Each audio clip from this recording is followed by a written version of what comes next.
वार्ता news network 24/7 हमेशा सच के साथ। संत वामन भाऊंनी अंधश्रद्धा दूर करून समाजाला योग्य मार्ग दाखवण्यासाठी आपले संपूर्ण आयुष्य वेचले असे प्रतिपादन मुख्यमंत्री यांनी केले। आष्टी तालुक्यातील बीड अहिल्यानगर राज्य महामार्गावरील म्हसोबाची वाडी येथे श्री संत वामन भाऊ महाराजांनी प्रस्थापित केलेल्या पारंपरिक 94व्या नारळी सप्ताहाची गुरुवारी उत्साहात सांगता झाली। यावेळी मोठ्या संख्येने भाविक उपस्थित होते। अखंड हरिनाम सप्ताहात गहिनीनाथ गडाचे महंत विद्वल महाराज यांच्या काल्याच्या कीर्तनाने या सोहळ्याची सांगता झाली। यावेळी उपस्थितांना मार्गदर्शन करताना मुख्यमंत्री फडणवीस म्हणाले की संतांच्या विचारांचा वारसा पुढे नेणे ही काळाची गरज आहे।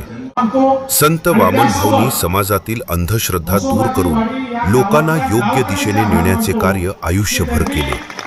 त्यांच्या कार्याचा आदर्श घेऊन समाजाने प्रगतीच्या मार्गावर वाटचाल करावी असेही त्यांनी सांगितले।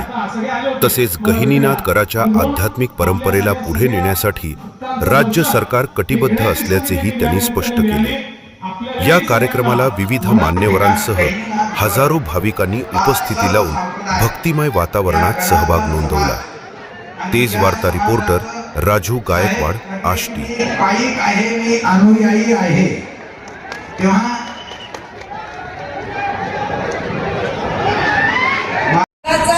पूर्ण विकास आणि गहिनीनाथांच्या भक्तांच्या विकासाची जबाबदारी मुख्यमंत्र्यांनी त्यांच्यावर उपस्थित माझे बंधू धनंजयजी मुंडे,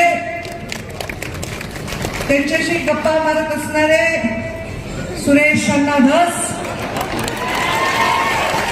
आणि त्या दोघांच्या गप्पा ऐकत असणारे जयदत्त क्षीरसागर। माझे काम सर्वत्र असतात, बायकांची सवय बरोबर की आपलं लक्ष सगळीकडे असतं। गहिनीनाथ गड वारकरी संप्रदायातला एक महत्वाचा गड मानला जातो।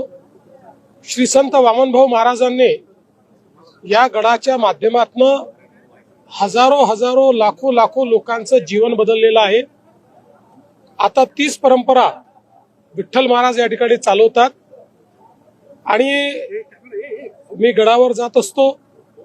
मागच्या वर्षी पारगावला नारळी सप्ताह झाला, त्यालाही गेलो होतो। त्याचवेळी म्हसोबाची वाडी इथल्या ग्रामस्थांनी मला यावर्षीचं निमंत्रण दिलं होतं।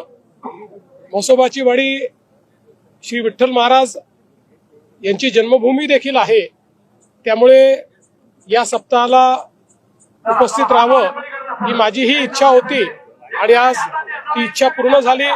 पुन्हा वामन भाऊंचा आशीर्वाद मिळाला आणि प्रसादही मिळाला, मला त्याबद्दल खूप समाधान आहे। इथली भाविकता, इथला भक्तिभाव हा अतिशय सुंदर आहे।